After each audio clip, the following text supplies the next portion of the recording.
session with some very special guests. I'm going to give you a brief overview of what this panel discussion is about this morning, and I'll very briefly introduce the panel here.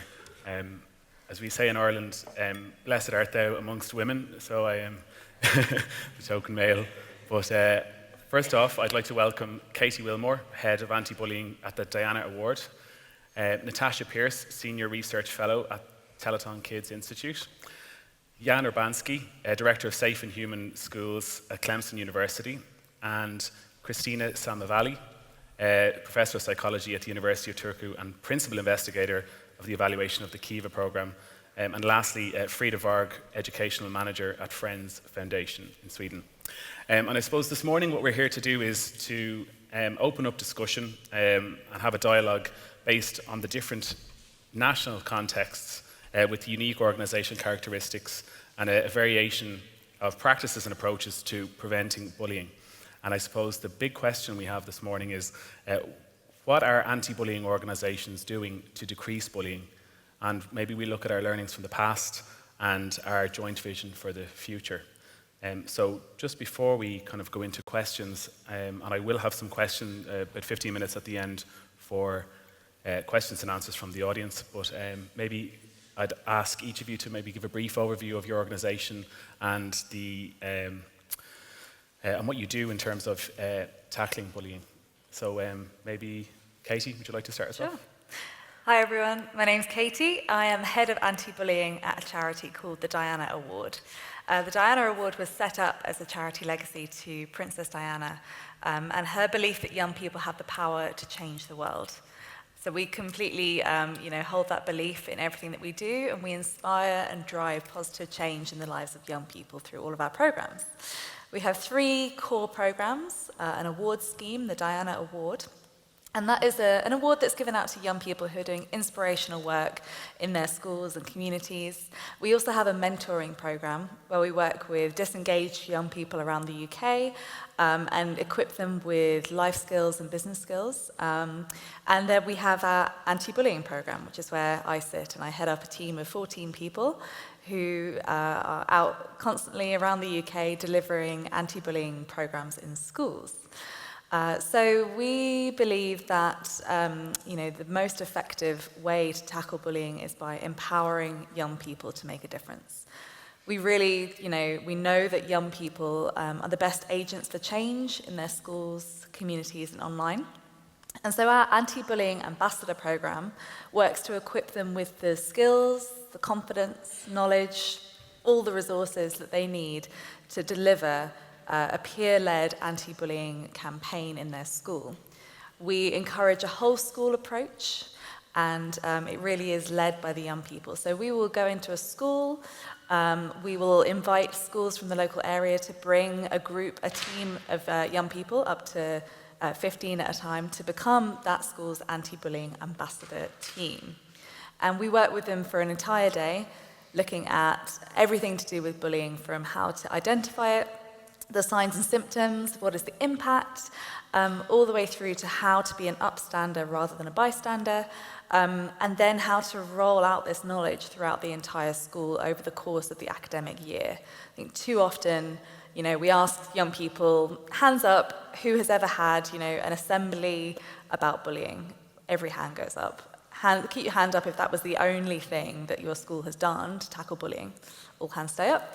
And keep your hand up if it was a really fun and engaging and inspiring assembly that was run by young people. All the hands go down. So we will seek to give the anti-bullying ambassadors the inspiration to deliver an anti-bullying campaign that is fun and engaging, because anti-bullying should be something that everyone in the whole school community wants to be a part of. So to date, we have trained over 32,000 young people as anti-bullying ambassadors across the UK and in Ireland, and some international schools as well. And we're really proud of that achievement, and I think that we are always seeking to learn how to improve our training offering. We deliver aftercare throughout the whole academic year as well, so that every school that's been trained has access to expert resource and support from us. And we work to, make sure that youth voice is incorporated into our work as well. So we work with a group of young people who are our National Anti-Bullying Youth Board, and they tell us, what are the issues that they're facing, what does best practice look like, and we incorporate that learning back into the programme. A couple of other programs I just want to touch on that I might mention, go into a bit more depth into later, but we're also part of a project called Selma. And now that is funded by the European Commission, and we are one of 5 charities across the EU that has come together to tackle online hate speech. So we're not just looking at bullying, but what are the other issues that are emerging and how can we tackle those? We have a program called Be Strong Online as well. That's specifically looking at online safety and skills. And we've just started some work looking specifically at homophobic, biphobic and transphobic bullying. We're one of 6 organisations in the UK that's been funded by the UK government to look into that. So I think that gives a bit of an insight into what we do, and I'll let Liz. Thank you very much, Katie. Let's go to Natasha, if you'd like to give us an overview of your organisation. Thanks, Darren. Hi, everyone. My name's Natasha. I work for the Telethon Kids Institute, which is a child health and medical research institute attached to the Children's Hospital in Perth in Western Australia, so a long way away. We have about 700 staff there, so our range of research varies greatly from clinical research around vaccines and chronic diseases and genetics to the areas that I work in are more highly applied research areas into child development and wellbeing and education outcomes too. I'd just like to acknowledge that I'm replacing Professor Donna Cross, who unfortunately couldn't come this time to the forum, but it's really her driving work that I'm talking about today around the Australian Intervention for Bullying Prevention Friendly Schools. So Friendly Schools is a whole school bullying prevention intervention and social skills development. And it's the most empirically evaluated whole school intervention in Australia. It's involved over 30,000 students, their families and teachers over about 20 years of research. So we started back in 1999 when we really didn't know a lot about bullying behaviours and how to intervene. And it's been a real research journey of around 16 research projects of about, 7 of those have been randomised controlled trials. So it's been a long research journey of, building from the formative work when we didn't really understand what bullying behaviours were and the factors that were influencing those behaviours to developing interventions, testing those both in terms of their efficacy and then effectiveness across a range of different contexts. So not only just primary and secondary contexts, but also for our Indigenous populations and so also for high-risk groups such as children with hearing loss and some other specific needs. So some of those projects have been quite different. So at the moment, we did commercially disseminate the Friendly Schools intervention in 2005, but it's been somewhat a passive dissemination, really to meet the high demand for schools for some tools and resources on how to address bullying behaviours. We have no non-government organisation in Australia. We're not that lucky that could take on such an intervention and provide that support to schools. So we have a commercial publisher who provides that support. And I guess as researchers, we continue doing our research and we update those resources. So the Friendly Schools resources and intervention has really gone through about 4 different updates along that research journey in terms of incorporating new research findings around, for example, cyberbullying. And I think it's estimated around 3,000 schools at the moment are currently implementing Friendly Schools in Australia. Okay, excellent. Move to Jan. Would you like to give us an overview? Sure, thank you. I'm Jan Urbanski, and I'm the Director of Safe and Humane Schools at Clemson University, which is in South Carolina, the United States. And it is the home of the Ulvaeus Bullying Prevention Program for North, South, and Central America. So what we do at Clemson with the program is we do trainer certification courses for people around the country who then go into schools and work with the schools committees to implement the program. And we also do research related to the program and bullying prevention in general. So the Ulvaeus program has been around for 40 plus years. It's a well-researched program, so you may already know quite a bit about it, but it is a school-wide program, a comprehensive framework that allows schools to create a safe learning environment where bullying doesn't happen. So essentially, the goals of the program are really looking at preventing new bullying from happening, dealing with existing bullying problems, and improving peer relations. So in looking at that, it's based on research in the area of aggression. So you're looking at firm consequences, adult warmth and involvement, and those kinds of things come together in a framework and strategies that are categorized into school-wide, classroom, individual, and community components. Our program is a little bit different than the one that's done in Norway and other areas in Europe, that we've added a community component because that made sense in the US, so we have that there. We essentially, you're looking at in the school-wide component, we have a coordinating committee that receives training, and then they're the engine that drives it in the school. So they're making sure that everything is happening and keeping the program fidelity.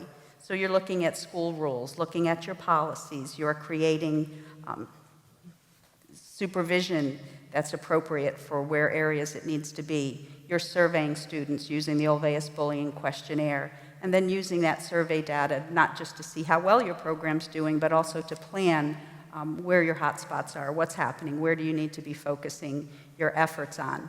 So it's a unique program in that it's a framework, so what that looks like in each school might be a little different. The core components are the same, but the schools make it their own.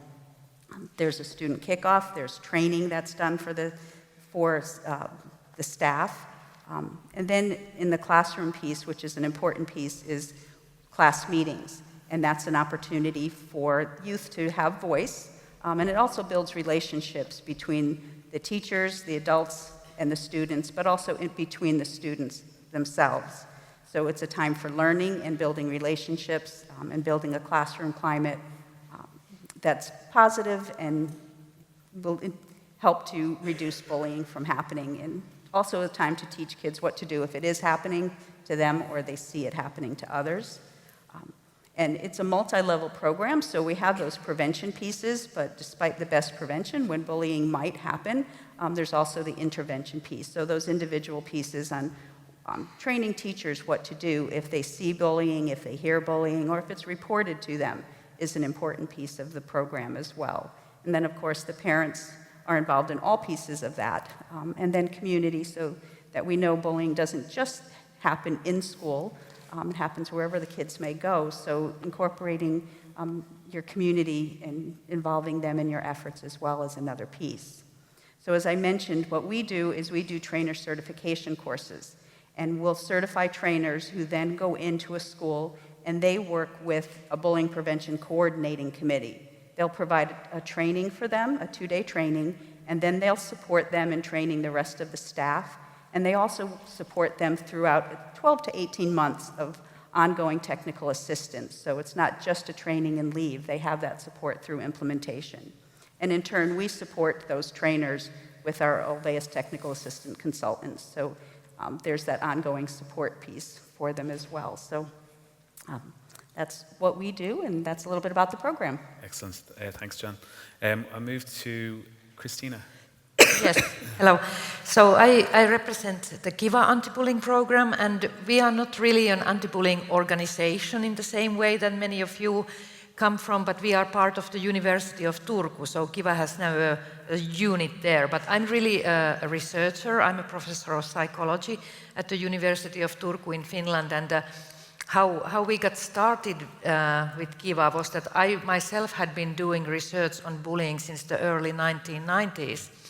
And finally, in the year 2006, the Finnish Ministry of Education wanted to have a comprehensive anti-bullying program to be developed that could be used widely in schools in Finland. And that's when my group was mandated to develop such a program, and that became Kiva anti-bullying program. Research is extremely important for us as we are from the university, and that has really been what drives us. So Kiva, in the development of the program, what has been really important for us has been that it's based on solid research, and we have wanted to make stringent evaluations of the effects of the program as well. And we want to continue doing research on the effects and also on the implementation of the programs and factors that promote or hinder those processes. Kiva is really based on the research that we started already in the early 1990s. That's research on participant roles and really the group aspect of bullying. And one basic assumption behind the whole Kiva program is that one reason why kids bully others is that they are socially rewarded for bullying behavior by their peers. So even if peers have attitudes that are against bullying, they still may behave in ways that maintain or encourage the bullying, such as laughing together when someone is being insulted or joining in the bullying behavior and so on. So we believe that it's important to change these dynamics. And we also have evidence that this is one mechanism through which Kiva is producing its effects. It can change the bystander responses to bullying, and that change mediates the reductions in actual bullying behavior. After the first huge randomized control trial that we did with Kiva, that included more than 30,000 students from all parts of Finland, after that the Finnish Ministry of Education wanted us to provide the program for all Finnish basic education schools, which happened in 2009. Still, if it was voluntary for schools completely whether they want to adopt the program and start using it. And since then we have tried to do our best to provide implementation support for the schools. So we are trying to find different ways to support schools to maintain the good work that they are doing in delivering the program. So we are sending out newsletters, we provide training, we are just going on a big tour this fall when it will be like 10 years since Kiva was disseminated in Finland. So we have this Kiva on the road tour. We go to the different areas in Finland and to different schools to meet the people doing the implementation and so on.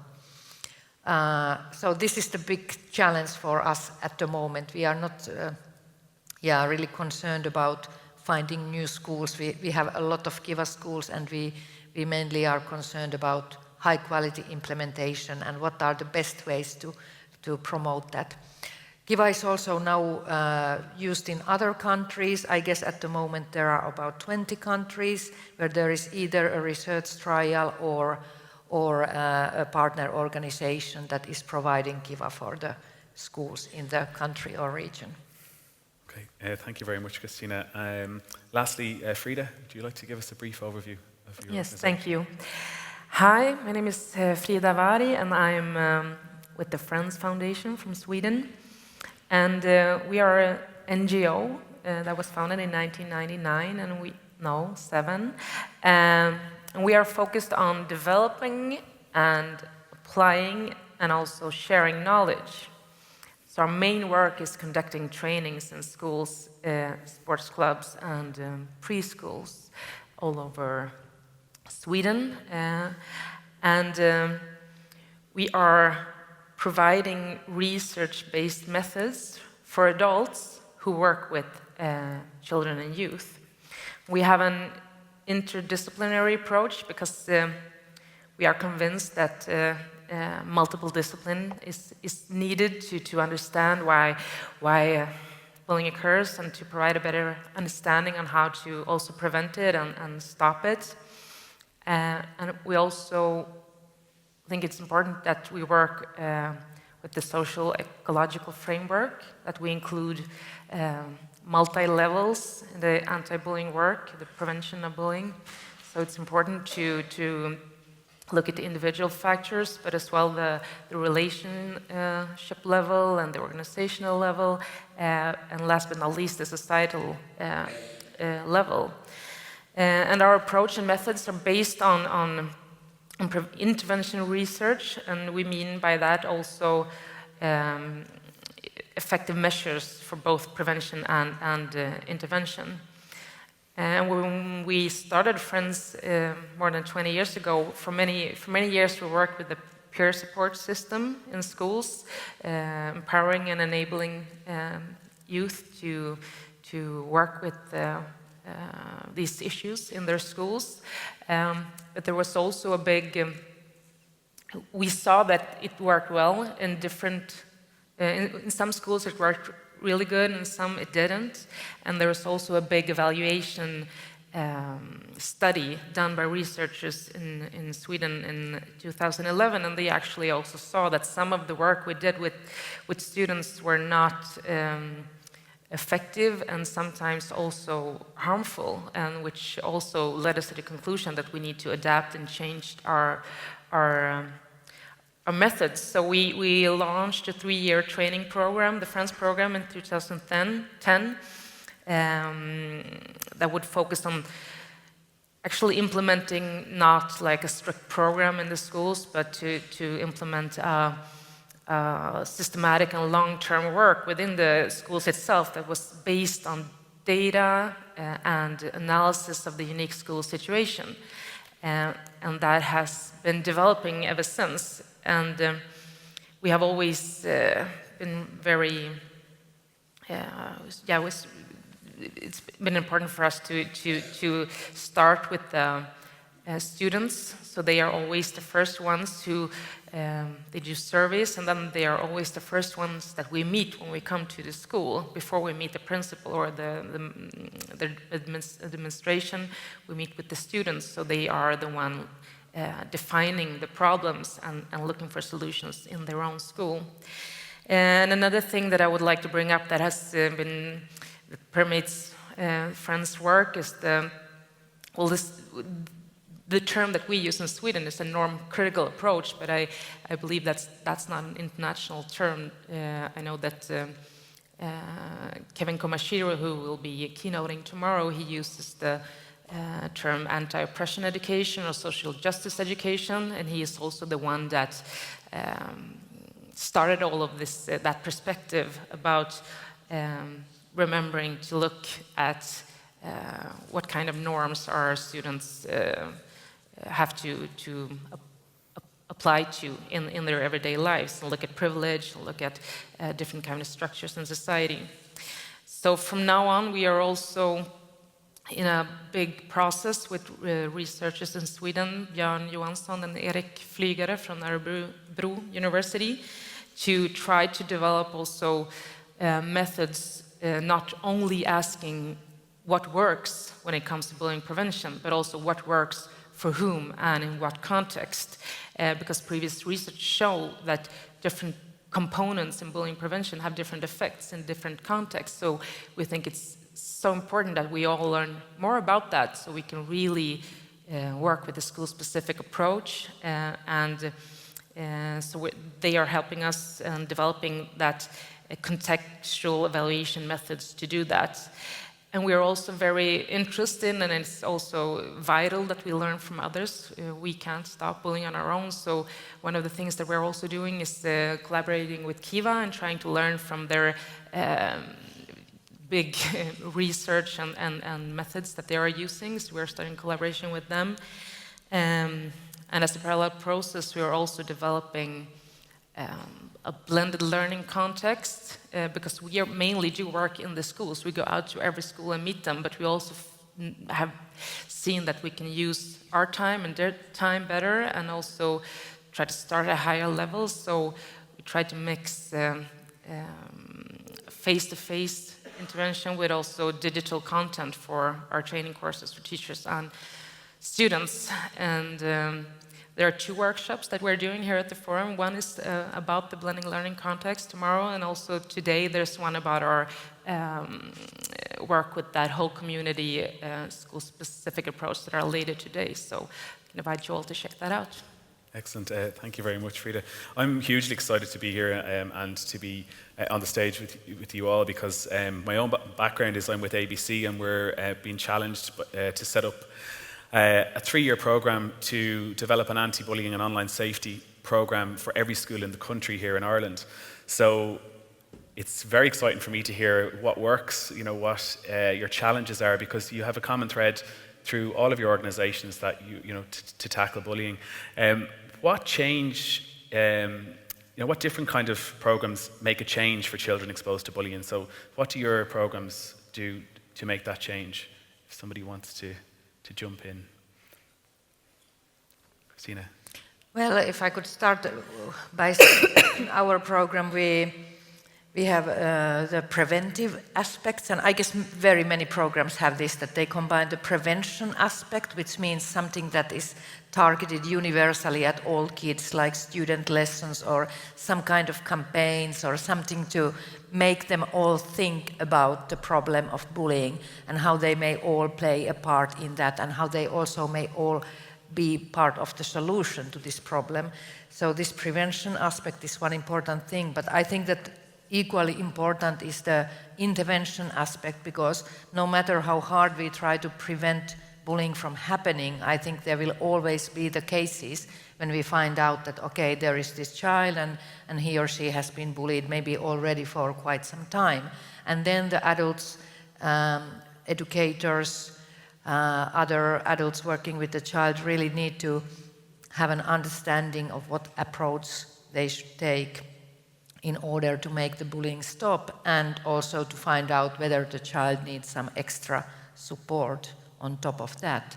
The third element that we have in our program is the constant monitoring. So the schools, both the students and the staff, are filling in an online survey every year, and they get school-based feedback, not only about how their students feel about the school environment and teachers' anti-bullying efforts and their bullying experiences, but also they get feedback about their own implementation efforts.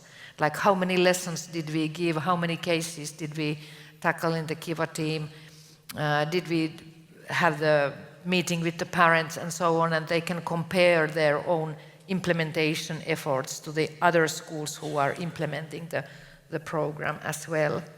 So I think this is the standard set that exists in many programs. Now we are trying to make some further developments, like the application that I mentioned in my keynote, like a tool that will help the teachers intervene when really they have the case at hand and they need to find out what are the guidelines really and how they should do, and they could also document it so that we can use it as research data. Okay. And how important is that research that on a regular basis to help your program adapt to and change to react to the situations that are arising that you find out from the research? I think from our terms, in looking at schools are constantly ever-changing places that have so many competing priorities. So as we're looking at trying to see where you fit into that, to simply say, well, we're going to do this part of your program and this part of that program and put them all together could be very dangerous because there's no research behind that. So looking at researching what pieces of your program are important, but also looking at if you are going to combine with another program, how's that working? So for instance, in the US, positive behavior intervention support, or PBIS, is a really, it's everywhere, and that's what schools are expected to do. So looking at research on how does our program fit with that, and how can you put those two programs together successfully, and does it work? Does it work better together? Do they work better separately?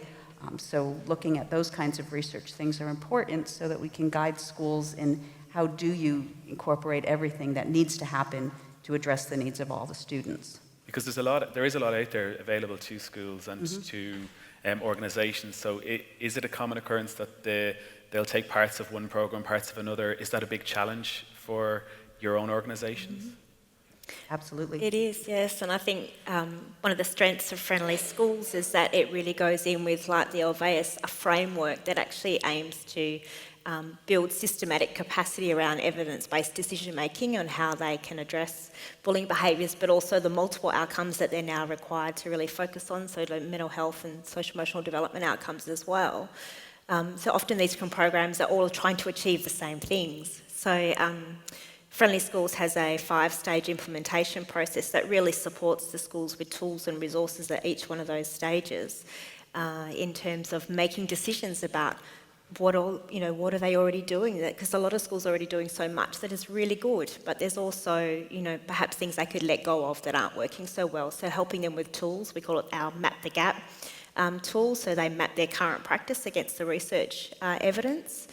So they can actually, and developmentally across their year groups as well, they can see where their gaps and where their strengths are. So it's really, it's acknowledging where they're at, and so building on from that, I think is really important, and celebrating what they're already doing really well, but also then giving them the tools to help select to meet their needs. So also with survey data that we all do as well, is understanding what their real needs are and then selecting strategies that are evidence-based, so from a good bucket of evidence-based strategies to meet those needs. Excellent. Christina? Yeah, can I just comment on that Map the Gap idea, because I think that it's very interesting, like helping the schools understand what we are already doing well and where we need to put more effort. But I was wondering how much you use the student opinion in mapping the gaps, because when I think about it, and if I think about going to a school and asking the staff like what things you already have in place, and they may think that thing X, that is what we are already doing, like we have a zero tolerance and we always intervene or something like that. But actually it could be that in that very same school 90% of the students say that the adult actions when bullying has taken place are ineffective. So maybe as a question to you, like, is your Map the Gap mapping on the basis of the teacher experiences, or mapping the gaps on the basis of what the students find to be happening and being effective or not?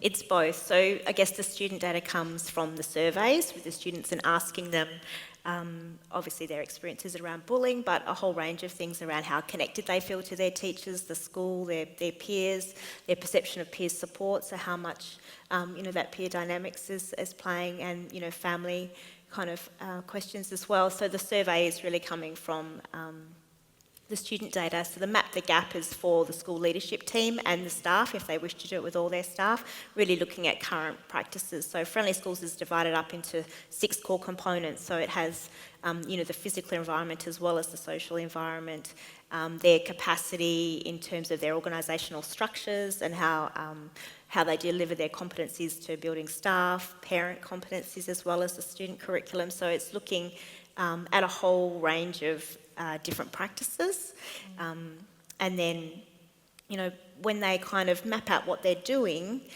along with so we have coaching support that helps the schools plan around this. They might identify through the student survey that their Year 9 students are perhaps feeling really unconnected and not well supported at all.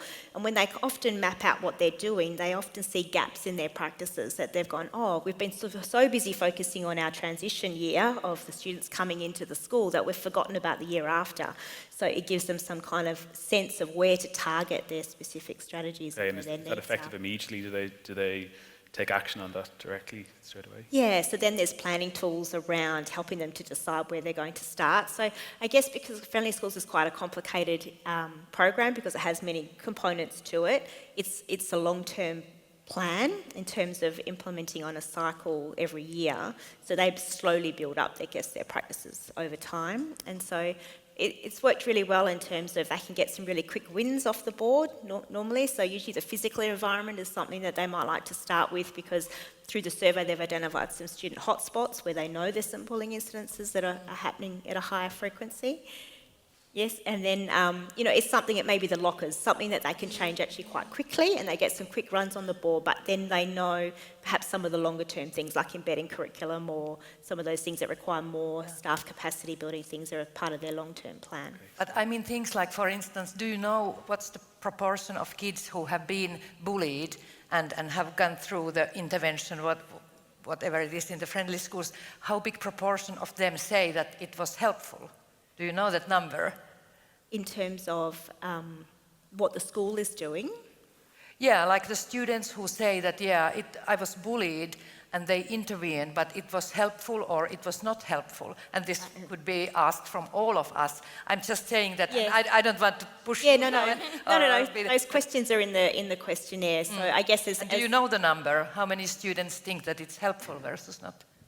Well, in our research studies, collectively we would, but at a school level, they would look at their own survey data to know whether they're actually increasing help-seeking behaviour by their students and whether that's changing at an individual school level. And is that across just in terms of the other organisations? I mean, the aim of the discussion is to see if we're decreasing the levels of bullying. Because would you find the same thing, that those programs are making an impact, and that you... Through the Olveus research, we do look at those questions using the Olveus bullying questionnaire that's given annually. So looking at that, we don't get specifics of is it this program that's helping, but it's the amount of bullying that's happening or the amount of bullying that students are doing. And then also looking at bystander behavior. And it does ask questions as well about if their teachers are intervening and if they think that's effective. So looking at that and looking at research in that, in general, yes, we're seeing that it is effective across the board, and effective with elementary, middle, and high school, and equally for boys and for girls. Okay, and is that the same in terms of the Kiva program, with the results that you're getting, that it is making a difference? Well, yeah, we have a lot of research, first on the randomized control trial, and now that we have been following the schools that are implementing the program for 10 years. Yeah, I think that it's important to look at the reductions in the prevalence of bullies and victims, and that's what we all have been doing, and that's really the key thing to see whether we see the change. But I think it's also very important to look at the student perceptions of things that work or do not work in those schools. And I had a brief conversation with Katie just backstage in relation to the student voice, and that has come across, just in the overviews of your organisations. How important is that student voice in, making change? Yeah, it's incredibly important. I completely agree with you, because so often you'll go into a school who maybe is very resistant to engaging in anti-bullying work because they say this isn't a problem in our school, and therefore if we take part in an anti-bullying program, it will indicate externally that we have a bullying problem. A lot of the time you speak to the young people in that school and they'll say, we can tell you exactly where it happens.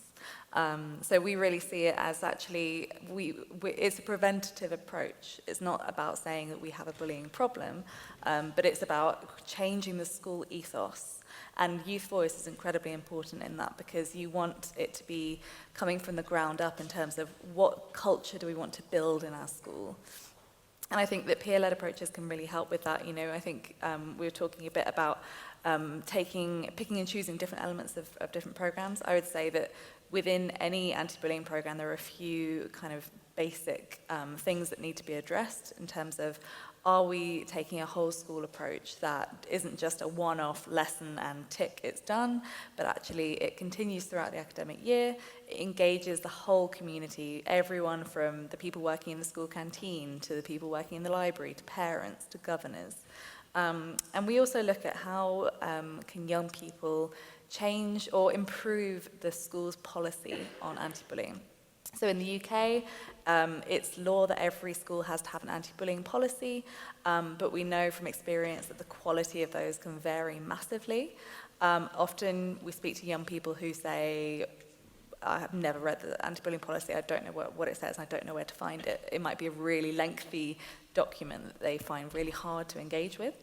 So whilst they have to have that lengthy document legally, we say, why don't you, as young people, create a youth-friendly version of that policy so that everyone in the school community can see it, it's visible, it's engaging, and it shows really clearly how you can report bullying in your school. Okay.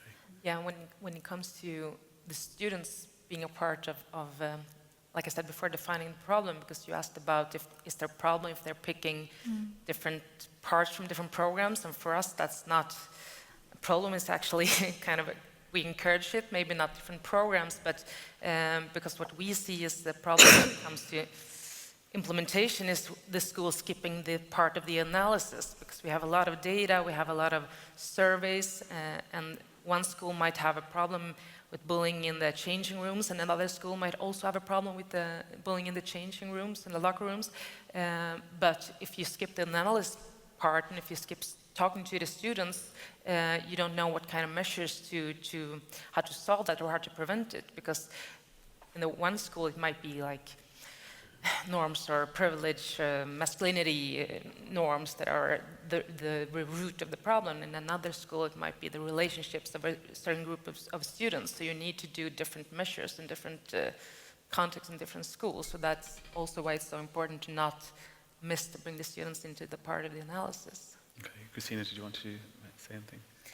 No, maybe I could still add a little bit to the previous discussion that in addition to giving, also schools as feedback the prevalence and what happens to the prevalence in their school, we also tell the schools that, there are, for instance, 17 students, we really give the number, there are 17 students who have been bullied for several years and 11 of them have not told anyone about it, or, feedback like this, so that even the schools who see that we have a relatively low prevalence, we've done a great job, but still we remind them that really there is this number of students and they have really been chronically bullied for a long time and they may not have told anyone and this sort of thing. And we also give the feedback from the student survey about how effective students find the intervention meetings, and they can compare. Okay, this is the average in Kiva schools in Finland. 80% of students say it was effective, but in our school, only 50% of the students. So there is something wrong there, Yeah. So I think that's. And our reports are very similar to that, where you have what's happening in your school compared to what's happening nationally, and then the coordinating committees, with the help of their trainer, are to pick out certain pieces and do exactly what you said. What are the key pieces that you need to share with people, and absolutely look at what there is to celebrate. But there's certainly, if the number's not zero, there's still a student or students in your school that are having issues. So needing to look at that across the board. So having that ongoing technical assistance to help the schools pick out those pieces rather than to just get their report and try to understand that on their own is an important piece of it. I suppose that's one of the challenges as well when you're working with individual schools. They're like microeconomies. They all have different cultures, and is that a big challenge? To embed your program there when there may be resistance from schools where bullying doesn't exist, for example. Or I heard this morning, parents are the devil. Don't speak to them. We don't speak to our parents. Is that a big challenge in terms of working in schools, or what would be the big challenges there that you face? I think that with the parent point, we were having a quick discussion about this just outside, where I would not say parents are the devil, don't talk to them. They're a huge part of the exactly, community, yeah. And you have to engage them, because if it doesn't matter how effective your school approach is to tackling bullying, if there is still a real resistance in the home or outside of the school community, then that's also a big issue that schools have to face. I think one of the main challenges in the UK, at least, is that the schools that we speak to who say, we really want to engage parents, the problem is often that the parents that come to the sessions that they run, or that are engaging in that kind of activity, are the ones that already know this. The ones that you want to speak to are so hard to engage, often, because they're extremely busy. Anything that schools run, which is youth-led, is often quite difficult. So what we try to say is, with anti-bullying ambassadors, we encourage them to, anytime you have parents as a captive audience, like at parents' evening, for instance, in a school, or when they're being onboarded as their children join the school, speak to them there and then. Present to them what is the school approach to tackling bullying, and what will their children be expected to learn and find out from the anti-bullying ambassadors. Okay. Anybody else like to comment in terms of the challenges with involving parents in a program, or?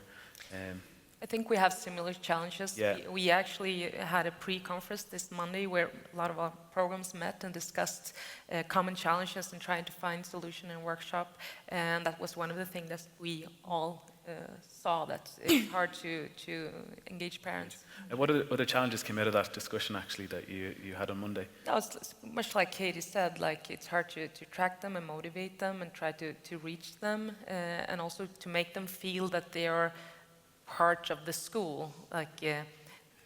We often say that we create a day together. It's the students and the school staff, but also the parents are a part of creating the environment in the school. Even they are not there physically during the day, but they are an important part of that. And we are all trying different things to reach them. I think we are trying online parent trainings, so it's going to be easier for them to do at our home, but then you miss the dialogue part, which is also needed. And that's very important. I heard this morning a statistic of 50% of young people didn't have anybody to talk to about their bullying issues and their problems. And that is a teacher or a parent or a responsible adult or a friend. So having that open dialogue and discussion is so important. In terms of other challenges, Katie, you mentioned earlier on about legislation and with the government and the law. How much has been done there in your various countries around this to tackle this? Well, for us in Sweden, legislation is a big help because we have a pretty, so to speak, strict legislation when it comes to, well, actually not when it comes to bullying, because bullying is not mentioned in the law. But the school they need to act at the first. If it happens once, they don't have to wait until it's bullying. They can't wait. They need to act at once when degrading treatment occurs or harassment. And so it's a big help for us because that's also something that we can work together against bullying. To also, the legislation is really clear when it comes to that. Yeah, I would agree. When I think about Finland, I mean, we have had a legislation also saying that the schools need to have a plan on how to prevent bullying, how to intervene in it, and how to monitor that these things are really implemented. Of course, the legislation doesn't guarantee that everything goes as intended, but it's a big help. And now I just heard back from Finland where the new government, they are negotiating with the coalition, and they are creating a new coalition program for the new government, and they really mentioned bullying several times in this program, and it's really delightful to see that it will be an important priority there, and it's stated in the program that the evidence-based programs and practices, their implementation will be secured, so I hope that it also will mean something for us, so that we will be better able to support the schools and really, because we would like to provide them so much more support than we can at the moment. In the U.S., there is no federal law related to bullying, but all 50 states have laws that are related to bullying in some way, but they vary considerably from state to state, so there's no one thing that says our program can go in and do this for you for the law. But essentially, in the way that it has helped is that we have that framework that you can use and you can incorporate that will make sure that you're meeting all components of your law. Most of the laws require school districts to have policies to address bullying, and many of those policies require training, reporting kinds of things. So really being the framework for that is kind of how we've incorporated the different laws. Excellent.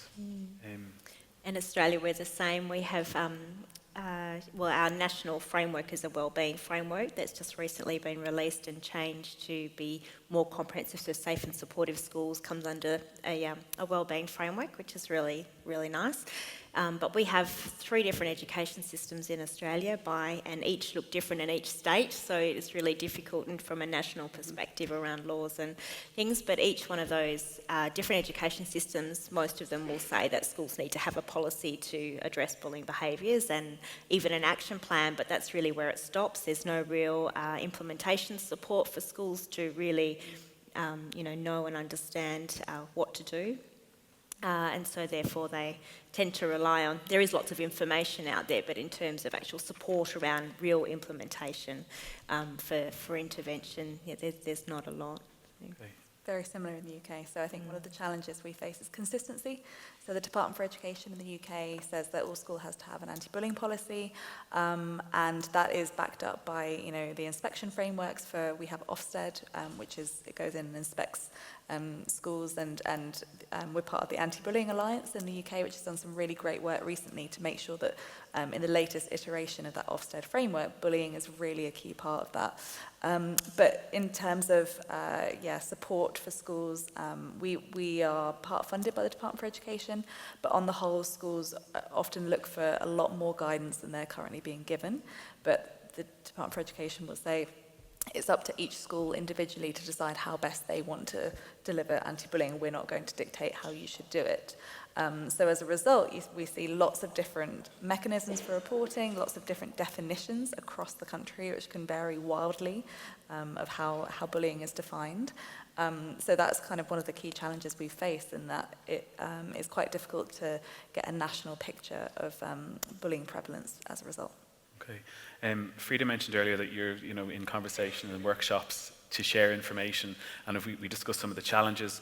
But what would interest me would be what would be something on your program you're most proud of, and was there a commonality there when you discussed that?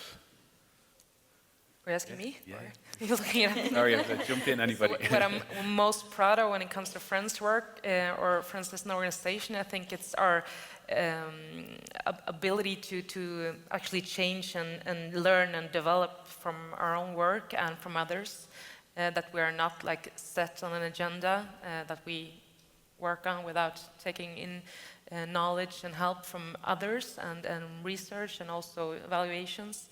And that is something that I think is one of the most important things if we should reach the next level when it comes to ending bullying in the world, but also that we have used data-driven methods for so long now that we have all this data from tens of thousands of students that we can really use. It's all about their voices, and also that norm-critical approach, actually questioning the very core of ourselves, look into ourselves and be questioning ourselves.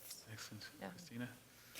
Well, maybe I could mention the combination of the top-level research and the practical work that we are doing with schools.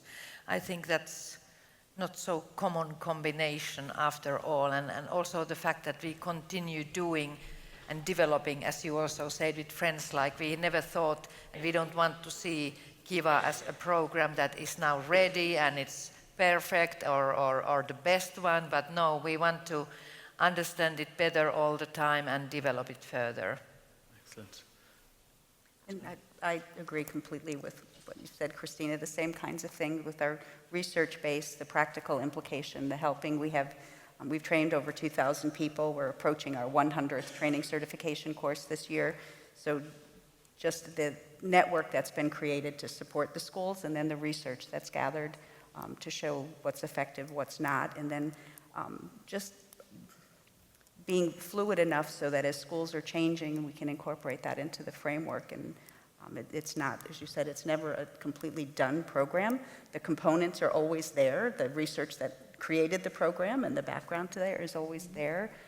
But the way those components look in a school, we can help the schools change that with the network that we've created.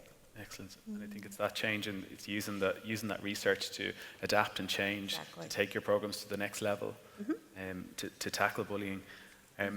I'm conscious of time, so what I might do is put some questions out to the audience. We have about 10 or 15 minutes. There are some volunteers around with microphones. If you'd like to ask the panel a question, just please state your name and where you're from, and don't all put your hands up together now. Hello, it's a question for Katie. Hi. My background is in the NHS in mental health, and you say you've gone into multiple schools and you've used a variety of anti-bullying programs. So are they evidence-based in the forms of RCTs in adequate numbers? Are they evaluated through anonymous questionnaires? And also, more importantly, is even if you have a creme de la creme of all programs, how do you get teachers motivated and not be resistant to programs, and to get them on board, because they're the most important people to get programs working? Thank you. Yeah, that's such a great question. So I would start by saying that the kind of very fundamental design of the program has been based on empirical evidence behind peer-led approaches. That's been borne out in studies that show that young people are kind of the best agents for change in their schools, communities, and online because of the way that they're able to communicate, to land key messages around anti-bullying, to change a school culture. They have the energy and enthusiasm that's needed to be able to implement a culture change, which takes time and energy. Our own programs are, we evaluate them in a way that has been quality assured by something called Project Oracle, which is a kind of quality assurance mechanism for charity programs. And we are also currently engaging in an external evaluation. I think one of the main challenges that we face as a charity is getting funding for those big, RCT trials that we would love to be doing with our own programs. We have to take data from other similar approaches and make sure that what we're doing is backed up by empirical evidence. But we are currently waiting for the results of that external evaluation, which we'll be seeing in the summer. And with your point around engaging and motivating staff members, I completely agree, because I think what we find is that it's all very well and good saying, peer-to-peer is the most effective mechanism, but having a strong and solid structure of support from staff members behind it is absolutely critical. You need that teacher who is going to be engaged enough and motivated enough to make sure that this doesn't just fizzle out after the training day. It has to continue throughout the whole academic year. So we really encourage them to see the benefits of peer support. We kind of talk about ways to make sure that it is a sustainable approach.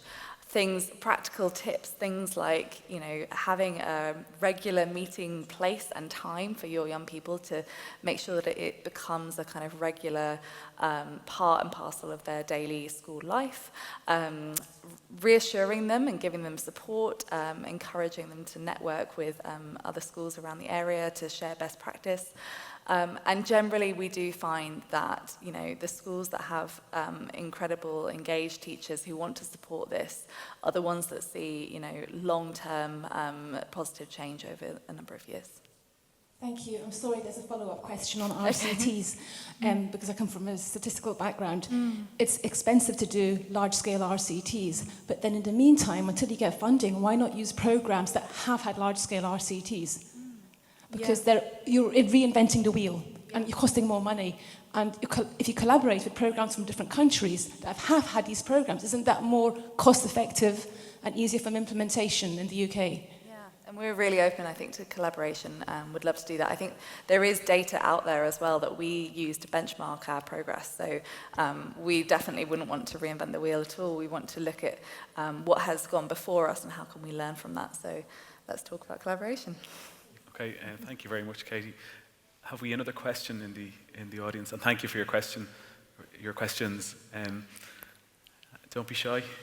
Gentleman at the back there. Could I add one thing to Katie, that there will be now a big large-scale RCT for Kiva in the UK in 4 different sites in collaboration with 5 universities in the UK. Excellent. Yeah, hello, I'm Robertas Povilaitis, I come from Lithuania, and I would like to ask you about this future, about the vision for the future. As we all are willing that there is no bullying in the future, so how do you think, what should happen with the, let's say, with the programs that you are representing? Should these programs be implemented in, let's say, in all schools in the countries that you are working? Or maybe you see some other model? Or maybe the principles that the programs are representing or implementing maybe should be integrated in the educational system, and then they disappear, as a program, because a program is something that starts and ends. But probably what we need and want, that schools systematically work without beginning and without an end, continuously. So I'm posing that question to you. Thank you. Anyone, Christina, would you like to?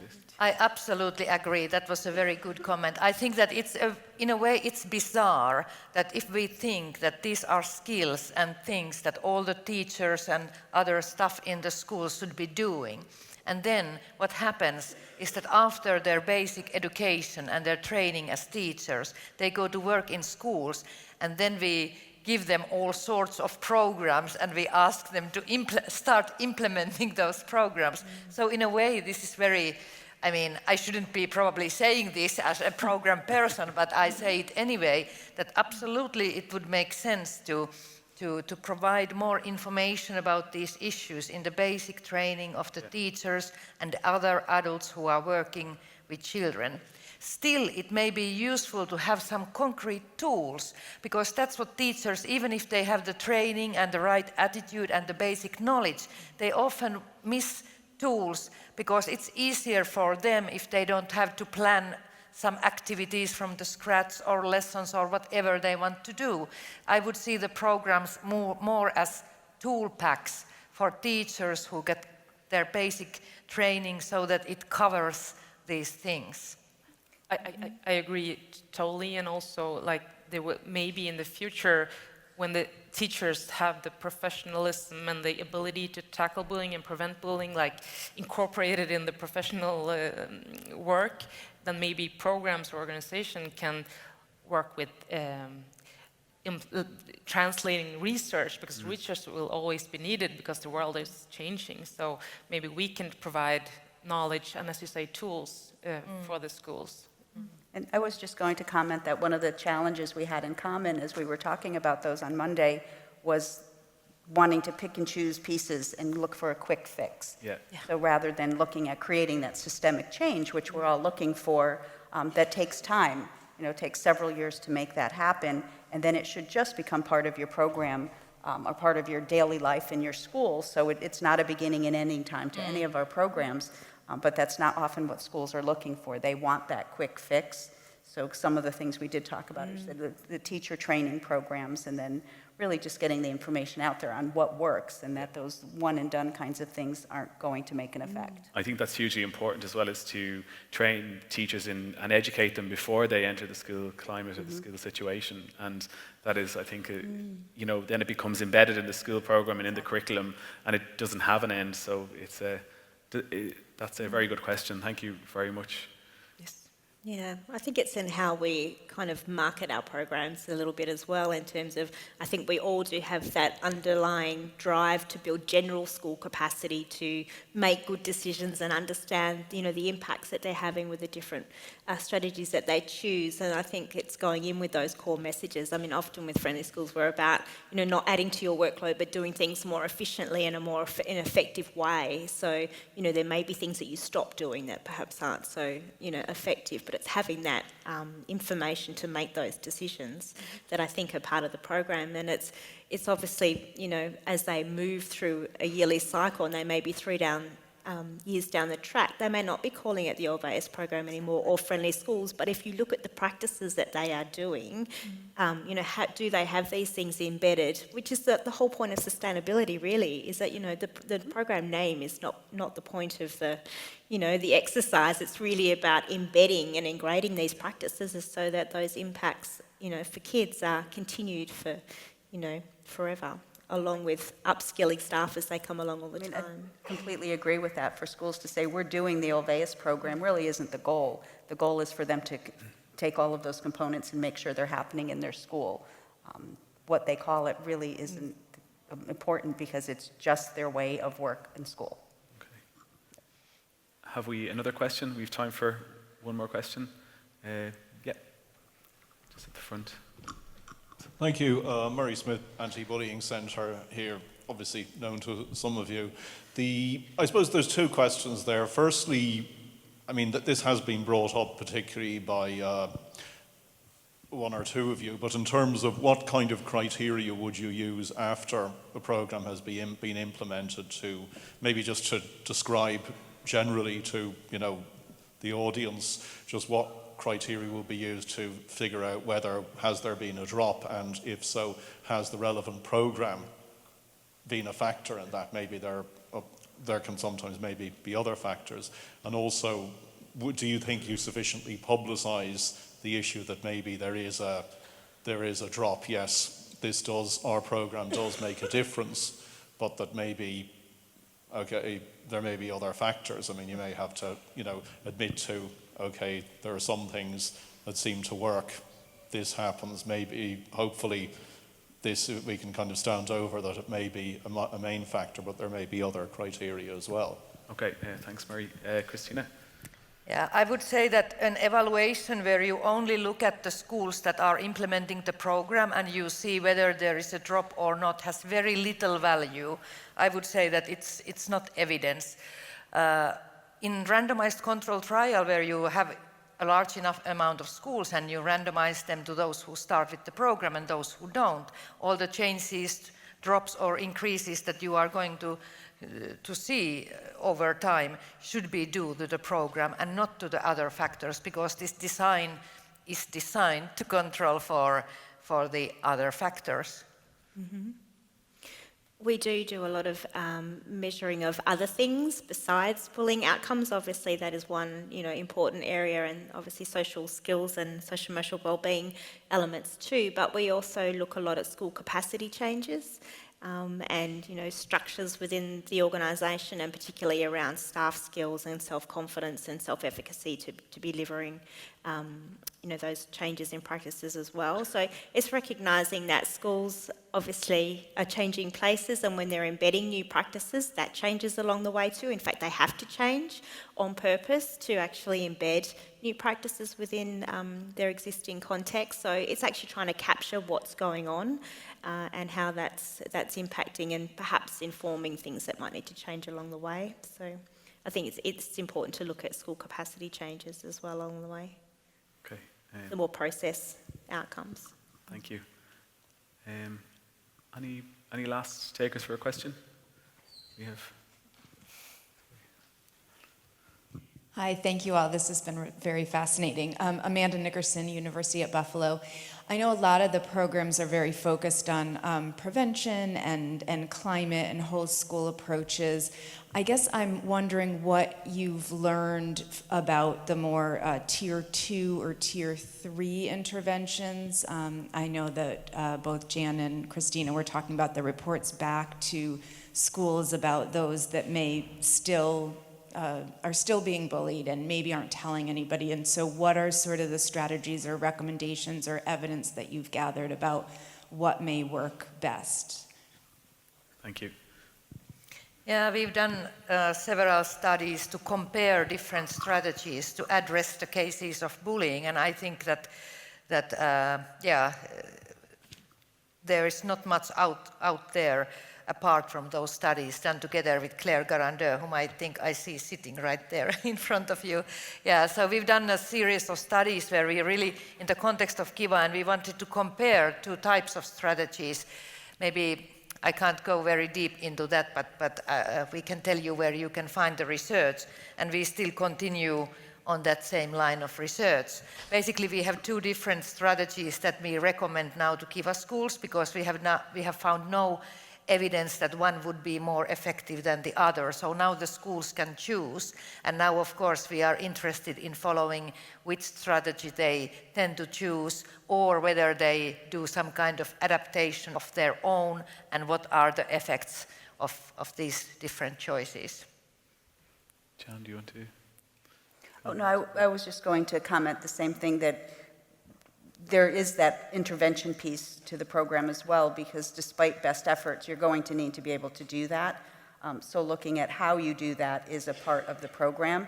And in terms of how the Ulvaeus program's been evaluated historically, because it is a whole program, well, not really a program, but it's a whole framework, and it's a series of evidence-based strategies that together make an evidence-based program. Pulling just one or two out independently to say, this works and this works and that works has not been done. That's something that's on the list of things to potentially look at, but ideally, because the components that are part of the program really should be happening in all schools, just to create that safe school climate. So, but needing to have something in place where you're able to teach the the adults in the school. How do you deal with it when it's happening? But the other piece of it, as part of the prevention, is teaching students what do you do if you see it, or how do you report it? So helping to empower them to deal with it is another piece of it. So again, it's that whole comprehensive approach. Okay, thank you.